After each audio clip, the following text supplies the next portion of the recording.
This What's Working with Cam Marston podcast is brought to you courtesy of Michelob Ultra Beer.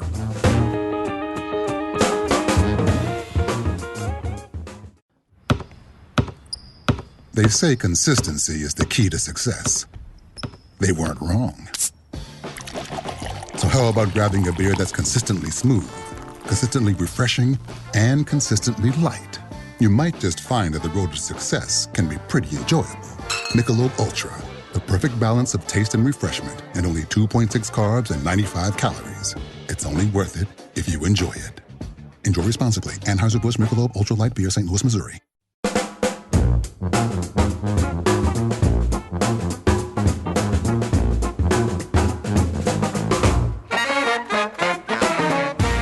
Hey, let's do this. Welcome, everyone, to another episode of What's Working. I'm Cam Marston, your host. What's Working is the show designed to bring you insights, information into the workplace, the workforce, and the marketplace trends shaping the workplace, the workforce, and the marketplace around us. I try to find guests that will give us insights into what's going well in their business, how the trends are impacting their business, and most importantly, how they're reacting to the trends impacting their business, so that we can hear them and use something that they say that will make each of us just a little bit better at whatever it is that we do. That's the goal. What's Working is brought to you by the Alabama Center for Real Estate, housed in the Culverhouse College of Business, all housed at the University of Alabama. I thank them greatly for their sponsorship. Today, we're going to do a little something different. I check in from time to time with guests that have really caught my attention, that I feel like have a tiger by the tail. That's an expression I use often on this show. And the guy that we're going to talk to first is Mike Adams. He's better known around here as Cajun Mike, and his company is ACRE Termite and Pest Control. I first learned about him several years ago now, as the termite coverage, and I'm sure there's somebody that's going through this or can relate to this. The termite coverage is hard to find on a house like mine because we have spray foam insulation in the attic and in the roof and in the walls. That spray foam insulation does a wonderful job at insulating the house, but apparently there are a lot of termite companies that don't want to touch a house with spray foam insulation. And then I found Cajun Mike Adams. He came, took a look, said, we can treat this house. And it was interesting to learn that he had developed a process to treat the house. He was one of the originators of the process, came in, took care of the house, and bonded it. And I said, hey, this guy's onto something. Well, that's to say the least. He's building a new building. He's expanded his workforce greatly. He's got a new fleet of vehicles. I think what he told me, he drove up in something massive and tons of horsepower when he got here the last time. He's done very well. He's an inventor. He's a businessman, and it's wonderful to see his growth.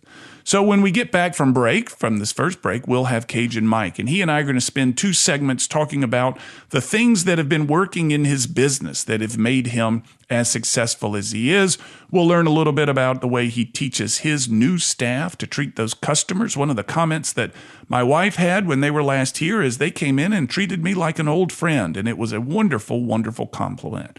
So we're going to talk with Cajun Mike on ACRE Termite and Pest Control, and can't wait. One of my favorites. When we come back from break 3 into segment 4, I'm going to have with me Norman McCrummen and Carol Grant of Nest in Mobile. They have taken on a charge of helping the at-risk youth in this community, and they're doing some remarkable things to help them. They'll tell the story of how this organization was begun and what they're looking for in volunteers. It's not often that I put people like this on the show, because I'm not sure, there's not an exact business tie to this. This is not a workforce trends tie. But this at-risk youth community that I learned about through Norman, through Carol, is something that I determined needed some time on the air. And so I welcomed them in. They shuffled their calendars to be here to make this work for them. I'm grateful for their quick reaction. I wouldn't have done it if I weren't compelled to have them tell their story. Stick around. This is going to be later in the hour. Stick around and hear Norman and Carol talk about Nest and the at-risk youth. So, a little bit something different today. Very excited to get into it. Before we go to break, it's time to talk a little bit about my friends, my colleagues, the professionals at Sandifer Wealth Management. After retirement and cost of a home, saving for education is one of the 3 most costly financial planning goals a family may have. By working with Sandifer Wealth Management, you can tap into the tax-free growth opportunities, estate planning incentives, and potential sales tax deductions of a 529 plan. Look them up at sandiferwealth.com. I've said this a number of times. We've been focused for the past several weeks on 529 plans in the show. It is one of the best decisions that my wife and I made a long time ago. The day our children got a Social Security number, we signed them up for a 529 plan, and it was one of the most prudent decisions she and I have made is to slowly and consistently fund that plan, and it's helped us a great deal. Jamie Sandifer, Mark Salyers, Sandifer Wealth Management. Look them up at sandiferwealth.com. When we come back, we're going to start with my man, Cajun Mike. You're listening to What's Working. I'm Cam Marston. What's Working is brought to you by the Alabama Center for Real Estate, housed in the Culverhouse College of Business, all at the University of Alabama.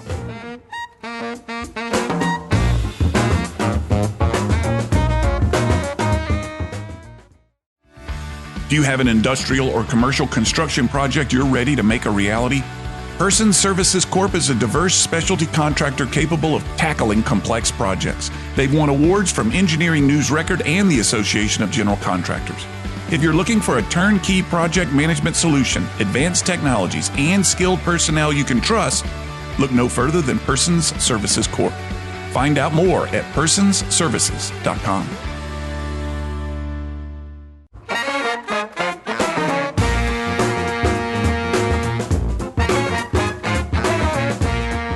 We're back. You're listening to What's Working. I'm Cam Marston. What's Working is brought to you by the Alabama Center for Real Estate, housed in the Culverhouse College of Business at the University of Alabama. In the studio today with Mike Adams, Cajun Mike as he's better known around here, perhaps one of my favorite guests because of the innovation that he has going on with him and the extraordinary growth within his company. It's wonderful to watch and to be affiliated with it. Cajun Mike, welcome back to What's Working. Thank you. I'm glad to be back. It's nice to be back here. It's been a long road since we talked last, but... I tell you what, your business seems to be growing. You're providing products and services to the marketplace that I don't think there are any competitors in this marketplace for. Catch us up. So last year, let's say when we were last together, you were the only guy in town using your treatment into spray foam insulation in houses, which is what caught my attention, which brought you to my house, which led me to my infatuation with you and your business and ultimately to this show. What's new? There's a lot new since we talked last. Main thing is we are continuing to grow, adding more and more employees. Main thing, the most important thing that's happening, we're finishing up the building that's going to be our home office warehouse in Fairhope on County Road 32. And we're really excited about that. It's a 50 by 100 50 by 100 building. And houses our home office in the front, warehouse in the back, so we can keep products, and therefore hoping to get our prices a little bit further down by ordering more supplies, keeping them on hand. But we're growing there, and as we can add more people, as we can find more people, we're going to grow into more options for people to use this for. And so it's termite and pest control. Termites is what caught my attention. Tell me more about the pest control side. Yeah, pest control, we also do things a lot different as well. We do an annual pest control. What that means is we come out and do one treatment where we use long-range residual pesticides. They are the safest on the market, and we place them to where the pests travel. So basically what that means is they're insect growth regulators. As the pests come in contact with them, they die. Then we treat a 10-foot barrier around the outside of the home, which keeps them from coming in. We guarantee that for a year. That way you don't have to worry about scheduling quarterly service, monthly service, things like that. You call us when you need us. Yeah. Your background, Cajun Mike, you've got a extraordinary expertise here. I know you have Louisiana roots, which is why you've earned the name Cajun Mike. Tell me a little bit about how you learned so much of this. Well, believe it or not, I started back when I was just 24 years old, and I was a little old small guy, weighed about 120 pounds, and my first gig was get underneath houses nobody else could get under. So started from the ground up, simple as that. literally. Yeah. So you were the littlest guy on the team, and you would be sent under those houses over there, huh? I didn't ask how or why. I just did it. Back then, I was taught to just don't ask, just do it. Yeah. And you were working for someone else at the time, obviously. Correct. I was excited to. I was hired on by Orkin Pest Control. Yeah. And I don't mind just putting it out there because I had a lot of training with them over my years. I worked probably 20 years with them. And worked every aspect of the business, went through lots of training, lots of schooling with them, and they treated me right. Were you a franchisee of Orkin, or were you an employee of a local organization? Tell me how did you work for them? No, they wasn't a franchisee back then. It was the actual company. Yeah. Rollins is what owned it. Yeah. And they trained you up and all that kind of stuff? From ground up, and they pretty well put me through every aspect that you can come into. And so that helped me out right now. I used to get bored in the meetings, but now I look back and say I'm glad I went through them. Yeah, there you go. So what made you want to become a business owner versus the employee? Well, I was challenged by my business partner now. He's in the spray foam industry. And he came to me and said, hey, you need to find a way to bond spray foam houses or I'm going to be out of business. And he kept coming to me because I'm going, there's no way that can be done. So he kind of double dared me. And I said, okay. I researched it for about a year, came up with a treatment program, got the underwriter, and the rest is history. How did you mix the chemicals? Did you I'm imagining in my head a garbage can in your driveway or something like that. And you're pouring a little bit of this and pouring a little bit of that, or that can't be the way it happened. No, nowhere close. I reached out to manufacturers. One of the biggest companies that helped me was the nicest corporation. They supply me with BoraCare. BoraCare will absorb into any porous product. Okay, therefore, spray foam is a porous product. Yeah. So we're able to treat the spray foam with BoraCare. It absorbs into the spray foam, allows prevents termites from starting a colony. Yeah. And how many times did you try it on, or when you first put your application on, how did that go? Did you look at? You must have experimented with how to get it into the spray foam at some point. A sprayer, huh? No, I didn't experiment. They did. So I reached out to the nicest corporation, and they said, let us give it a try. So they researched it for about 4 months, came back and said, hey, we're putting it on the label. So do you think, are we going to begin seeing more of this in the marketplace? How many people out there are doing what you're doing with spray foam? Yeah, I mean, there's going to be more people doing it. I mean, it's not something that's rocket science. Yeah. The whole issue behind it is having the underwriter to back you up when you have claims in the future. Yeah. So no other companies are doing as precisely of a treatment that we're doing. Therefore, they can't be covered the same way. Yeah. So there's other companies that are doing it, but they're only, from what I'm hearing, offering a retreat-only guarantee, which means they do not cover damage. Interesting. Has anybody come to you saying, hey, I want in. I want this in my, are you going to franchise? I want to do this in Pensacola. I want to do this in Montgomery. I want to do this. Oh, yeah. There's been many people reaching out, Florida, Mississippi, and that's something we're going to look into in the next year. We're probably going to do something like that. You're as busy as you possibly can be, and that would be a big project. Tell me how you're going to manage that. I don't know. I haven't thought it through yet, but it'll, like this company did, it will happen in time. Yeah. I'm a God-fearing man, and I wouldn't be here without God right now. So if he tells me, hey, it's time to go over to Florida, he'll provide the way to do it. Yeah. That's a wonderful way to think about it. So I was having dinner outside not long ago, and a termite swarm started. We were all just fine. This was not at my house, but somebody else's house, and then they just appeared. It's a seasonal event, isn't it? It is. It's actually mating season for termites. So every year termites will swarm. They're basically trying to find their way into a moisture source where they can start a colony. Those little bugs that you see flying around can actually get as big as your thumb. No kidding. Become a queen and live 30 to 50 years. 30 to 50 years? That is correct. And they live mainly underground at the water source, at the water table. Yeah. And but they'll put out millions and millions and millions of termites that can eat up anything that has cellulose in it. Yeah. So cellulose, let's define that. I think I know what it is. Wood has cellulose in it. What is cellulose? Cellulose is basically what holds the wood together. So it's the bloodline of the wood. Uh-huh. Okay, so they're eating the somebody mentioned to me the sap. I said, yeah, that's a good way to put it. So it's basically the liquid in the wood. Therefore, when they eat that, the wood falls apart. Yeah. Is there any wood that termites can't eat? Well, no, because they don't eat the wood. So they eat the sap. Is there any wood that prevents them or anything like that? There are harder woods that have less cellulose. Okay, pine is probably the most favorite because it has the most cellulose. Yeah. But there are some, the harder the wood gets, the less cellulose, so the less favorite to eat. Oh, I see. It becomes like broccoli, so they don't want it anymore. So.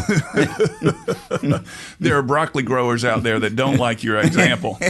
I love broccoli, but they don't. Yeah. So the swarm was, each one of these insects was looking for a place to essentially begin nibbling. And if they found a good place to nibble, they'd set up camp in there and begin a new colony. Is that correct? No, they don't actually nibble. What they're looking for is a way to get to the moisture source. Once they get to the moisture source, they mate. And once they start mating, the workers are the ones that do the damage. They go and they find the cellulose and they feed the queen and feed the colony. So as they mate and make more babies and more babies, the workers have to feed the family. Yeah. So am I right in saying that each one of those insects I saw at the swarm has the potential to start their own colony, or will they all go together like bees do to form a new colony together? No, basically you get one pair, king and a queen, that will go and form their own colony. Yeah. Okay. You usually don't see that many king and queens getting together. They don't like being together. They like being apart. So, yeah. So the swarm that I saw, is it right to assume that somewhere near where I was sitting is a termite colony? Basically, in Alabama, there's about 10 to 14 termite colonies per acre. No kidding. Okay, so they're underground. They're there, and when they come up, there's just thousands of them that swarm. You have the native subterranean termites that usually swarm during the daytime. The Formosans are the ones that swarm between 5 and 8 at night. That's what we saw. That's what it was. They're going to light. They're going towards light. They're attracted to light. So if you see them, turn off your lights. Live in darkness. Yeah, live in darkness. Interesting. When we come back, I want to talk about some of the new treatments that you may be doing and new, let's say, type of customers that you may be targeting, because as your expertise grows, the target customer base grows as well. Sound good? Sound good. I'm in the studio today, Cajun Mike. We're talking termites and termite treatment. We'll be right back after this. You're listening to What's Working, brought to you by the Alabama Center for Real Estate at the Culverhouse College of Business.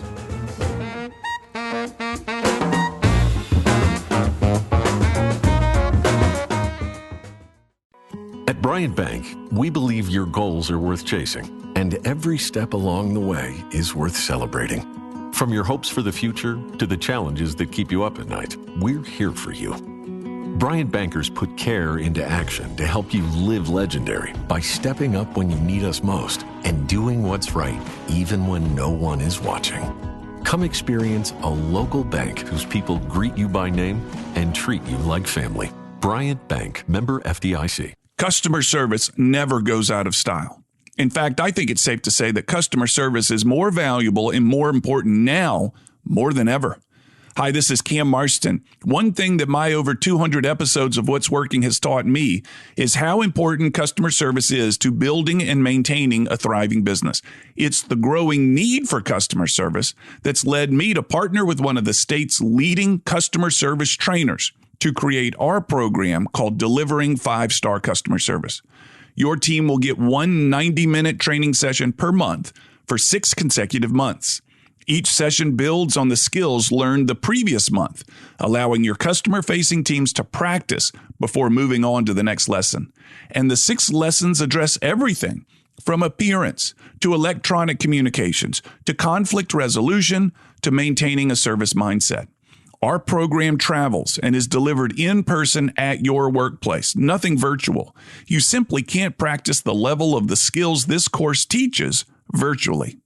For more information, email me, cam@cammarston.com, and let's schedule a time to talk. Remember, you have less to fear from outside competition than you do from discourtesy and bad service from inside your own company. Again, email me, cam@cammarston.com, and let's talk about your business.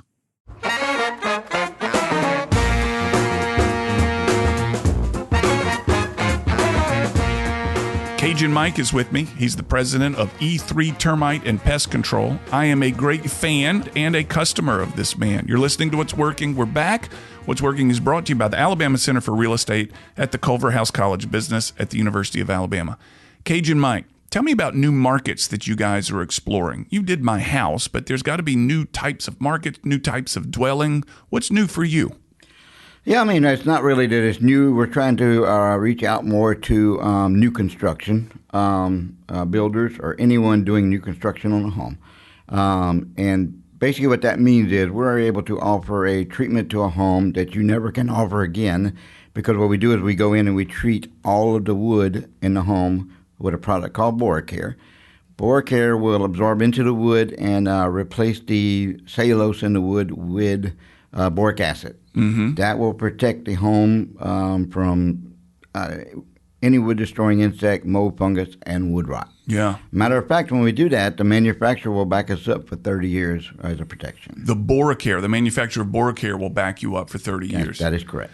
Are you selling that to builders, or are you selling that to homeowners, or a little bit of both, or home buyers, or both? Whoever's having a new home built, yeah, or even remodeled, we're able to go in if you're remodeling a home. If you open up the walls, we can do the same thing if we can access those 2x4s. No kidding. That's correct. Yeah, there are a lot of remodels, a lot of new building going on out there.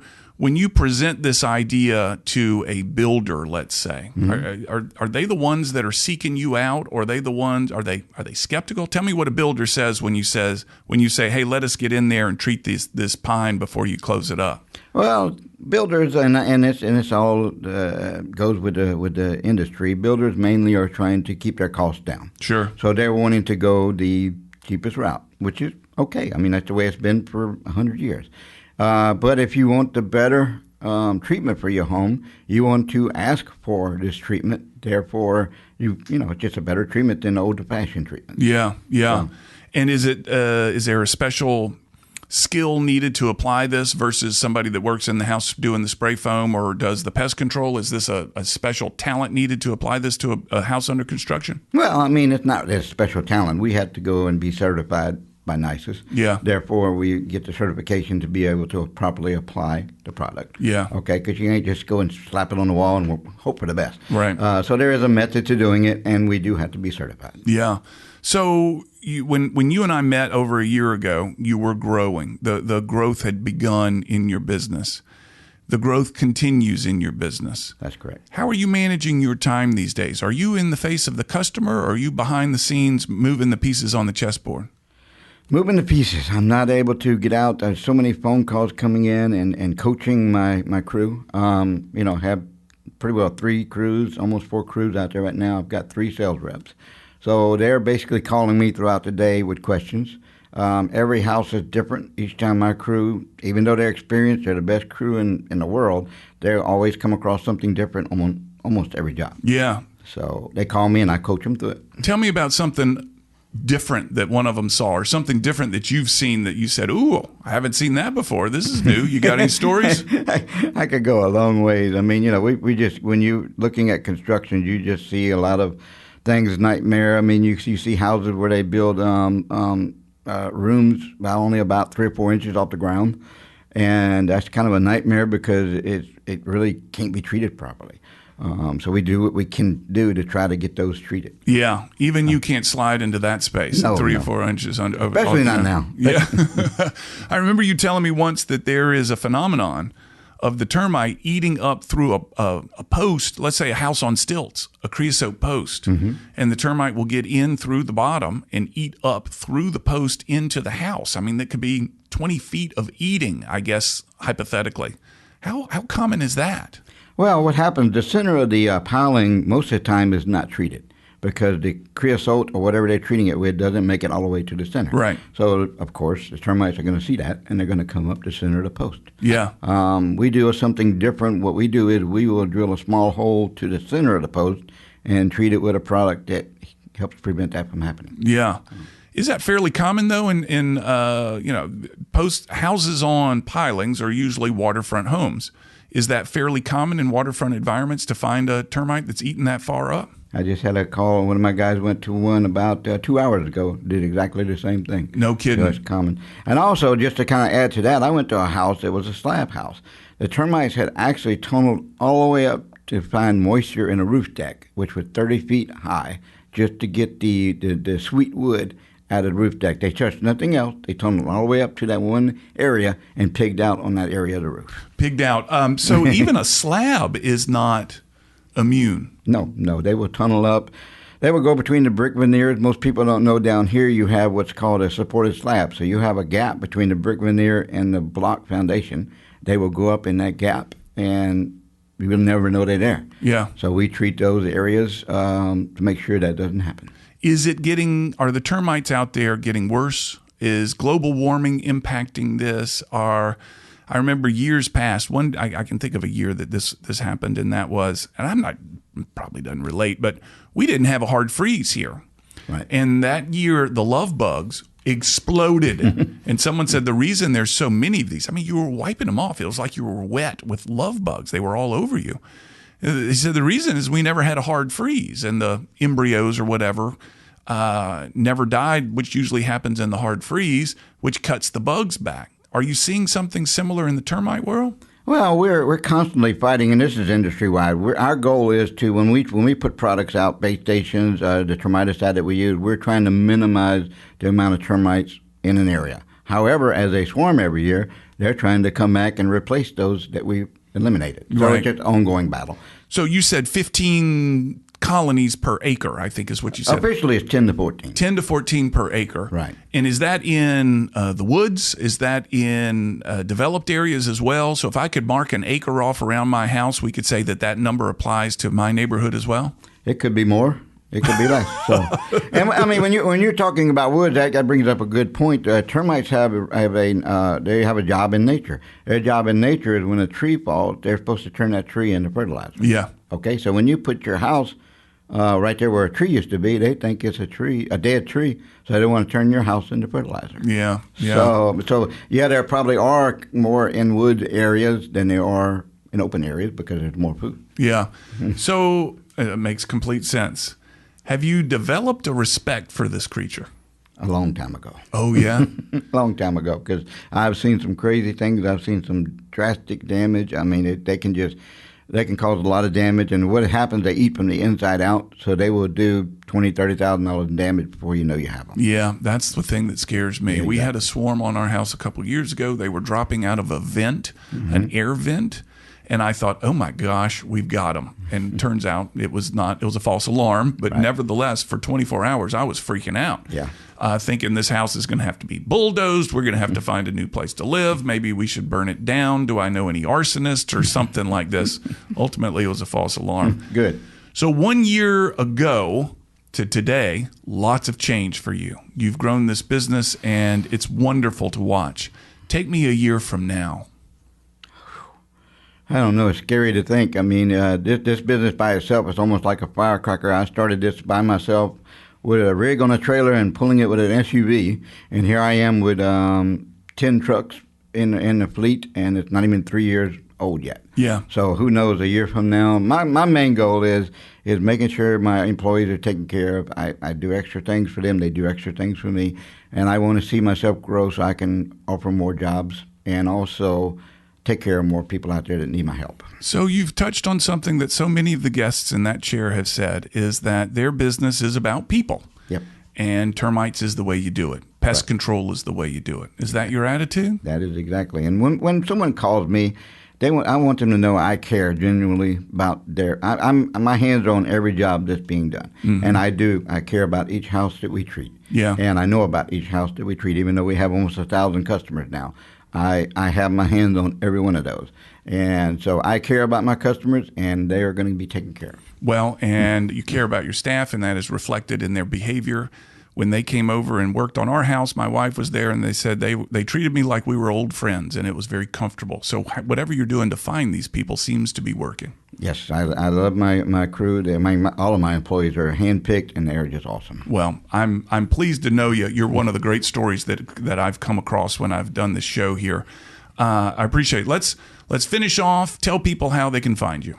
They can call us. One way is call us at 251-850-PEST, that's 7378, or they can find us at e3pest.com. E3pest.com. It's where I go to catch up on Cajun Mike. It's easy to find when you enter it into your browser, e3pest.com.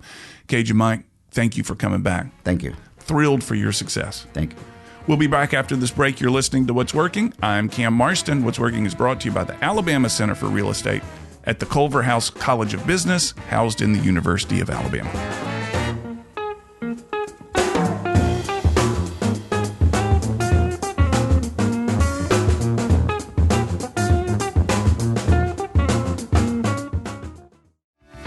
Need a trustworthy contractor for your next big project? Person Services Corp has served clients with dedication to safety, quality, and performance since 1978. Headquartered in Mobile, Person Services Corp has offices in 5 southeastern states to meet your project demands, from industrial to commercial to disaster recovery to infrastructure. Person Services Corp has a project management team ready to make your project a success.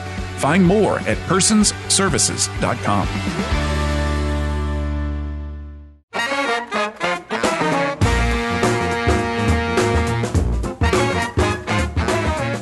We're back. You're listening to What's Working. I'm Cam Marston. What's Working is brought to you by the Alabama Center for Real Estate, housed in the Culver House College of Business, all at the University of Alabama. In the studio, sitting next to me is one of my favorite people in the world, Norman McCrummen, as well as Carol Grant. We're going to be talking about Nest, and I'm going to get them to introduce what it is and why it exists. Norman, why don't you begin?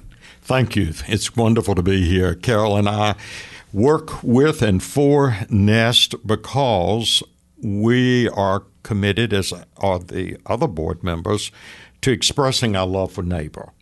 And that is sort of our mantra. It's that we believe that we have a duty to express our love for our neighbor. And we do that towards helping at-risk young people, children, and other older teenagers.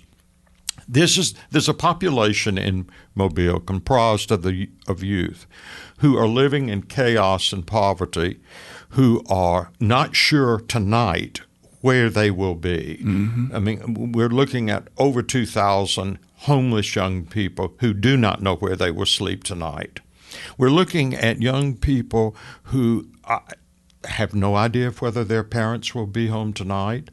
Their parents could be doing anything from selling drugs to prostituting. It goes on and on. There is within our community something of a hidden community, and that hidden community is the community that Nest is committed to and addresses in its work. Carol, what does Nest do? We know who they're trying to support, but what does Nest do? Well, Nest is a mentoring program, and we work with the Mobile County Juvenile Court, with DHR, and with partnering agencies, and we take referrals from those agencies, and we match them with teams of volunteers. Our volunteers are all approved by the court and through DHR. They are trained through our office. And one thing that makes us different is that we match teams of volunteers with a referral. So a team is it's 2 or more volunteers. And they work together for what we ask is a 6-month mentoring partnership. We say 6 months because 6 months is the standard probationary period. But our mentoring partnerships go well beyond 6 months. But we ask for at least 6 months. And our mentors do everything from they help with tutoring, with job applications. They're advocates in court. They're advocates at school. They're friends to these children that don't have a big support group. Our families the children come from single parent families. They're all at risk in some way. And we try to match volunteers from the community to get together with these families and help them. So you've told me a little bit about who you're mentoring. Tell me what you look for in mentors. Is there a profile of a mentor? Is it an empty nester? Is it a family or parents that already have children? What makes a great mentor?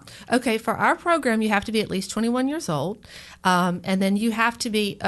There's an application process that you must be approved, a criminal background investigation, and a clearance through DHR, and then we ask for people who just who have a love for families who want to see children succeed, who want to see to make our community better.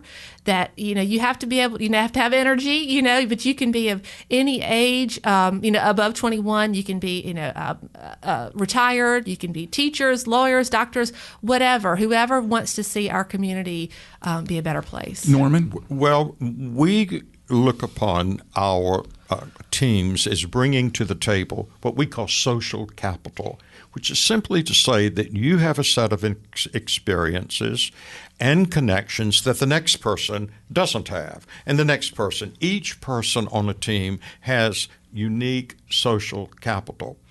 And when you bring all of that together, you're bringing quite a gift to the table, to the young people that we're working with and to their families, because what we have found early on is that when we're mentoring a young person, that's impossible to do without getting involved in their family. And their family can be literally in shambles. Their home can be. Often we will find that the home has neither electricity nor running water. And so the very first thing we do is we want to turn the electricity on. We want to get the water running. We want to clean up the house. And this brings in social capital. This brings in your connections to get this done and my connections to get something else done for the family. The problems that we encounter are sometimes just unimaginable because they're so complex and they're very, very sad, and one wonders how in the world are we going to help them? Well, we are not daunted by that. We certainly could be, but we're not daunted by it because we are a team. If we were doing this one-on-one, it would be just almost insurmountable. Yeah. But we're doing it as a team, and we're addressing the entire family. And sometimes, of course, we're rejected by the older generation, the parents or grandparents. But more likely than not, we won't be rejected. Yeah. And they will be grateful that we're trying to do something for their children or grandchildren that has not been done. Sometimes we find that these children are actually already parents. And my team, for instance, at one point found that the young woman who came to us had 2 babies. She'd had one right after the other. And so we found child care for the baby so that she, the mother, could go back to school. These children are so hungry for attention. They can't articulate this, but they want the wisdom of older people. They want guidance. They want to be able to look up and trust someone. And so the team provides that experience because the team members, it's benevolent work. I mean, it comes from the heart, the people who are on the team. I wanted to ask you about that. We're somewhat clear on what the youth may be given, structure and attention. My suspicion is that your volunteers get something from this too. Talk to me about that, Carol. Well, Nest is an eye-opening experience because we take our volunteers and we'll often do home visits and things, and we're going into some really serious situations like Norman said. I mean, you'll go into the housing is awful situation, rat infested and no power, and so it's an eye-opening experience. Our volunteers will see what our community, what's really out there in our community. They'll also have the opportunity to change a life. I mean, you'll become our goal through Nest is that our mentors and our youth will build a relationship to last a lifetime. Mm-hmm. So they will have the opportunity to see this child who may have come from truancy court, who may have, that may be the first place that they met was in court, to see this child grow. And I can give you several examples of our Nest kids, but to see a child come from court and then watch that child walk across the stage at college graduation. Wow. So every situation is so different. I can't tell you exactly what you're going to get, when you come to Nest, because every situation is so completely different. But our volunteers they will have an eye-opening experience. They will hopefully gain a friend to last a lifetime through Nest, and really see how their love and dedication can make a difference. I like the team concept of this, so that it's not put on one person. Exactly. That you're sharing the load of the help of this young man, young woman, with others as well, and you can collaborate and work, as you said, Norman, with the social capital. What a remarkable way of going about it. Nest came to be because the juvenile court judge, Edmund Naiman, was so distressed about where the children were going when they would leave Strickland Youth Center, going into the circumstances out of which this chaos and this troubled life had been lived. And so it was his idea that there would be adult mentors who could encourage them, support them in every imaginable way. And that would also provide a role model for a different way of life, to give them a future and to let them know that they do not have to live the rest of their lives in this kind of chaos and confusion. And so it was out of that vision that these teams were formed in order to, and this is where Nest means nurturing, equipping, strengthening, and transforming both individuals, families, and communities. Mm-hmm. So we're looking for, in this effort, the restoration of a family, but also the restoration of a neighborhood.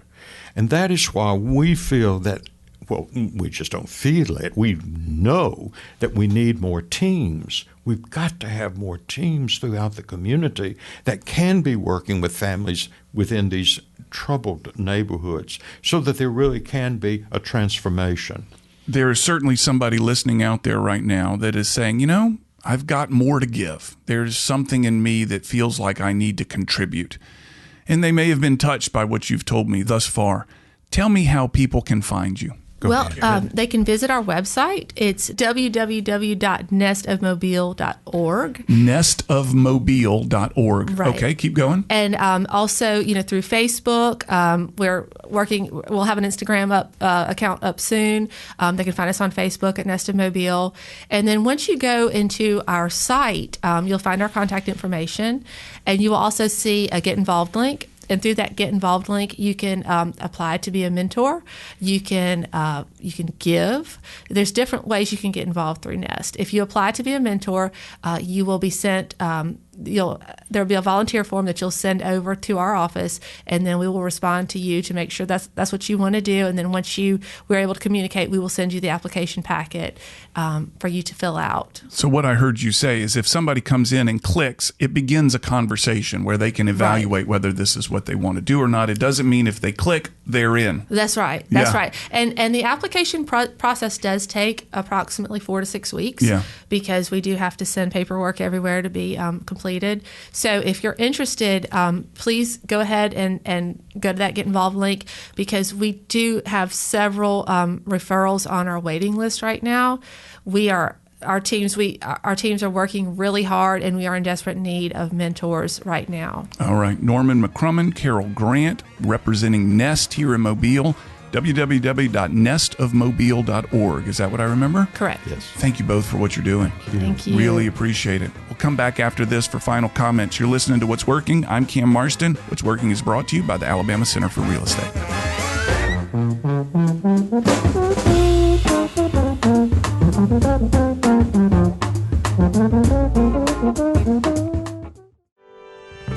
Hi, I'm Michael Holland, Mobile Market President for Bryant Bank. Bryant Bank was created and exists today to serve the people of Alabama.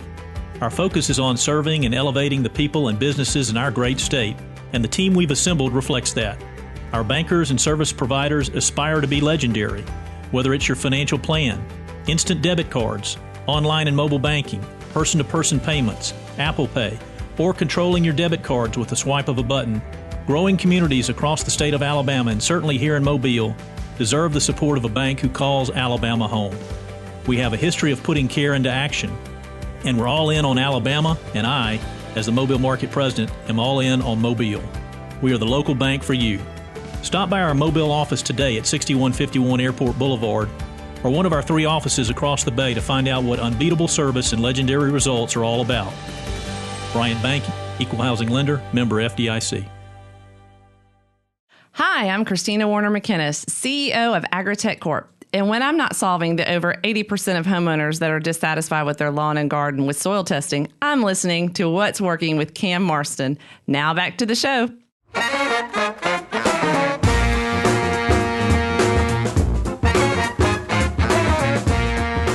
Cajun Mike is just a likable guy, isn't he?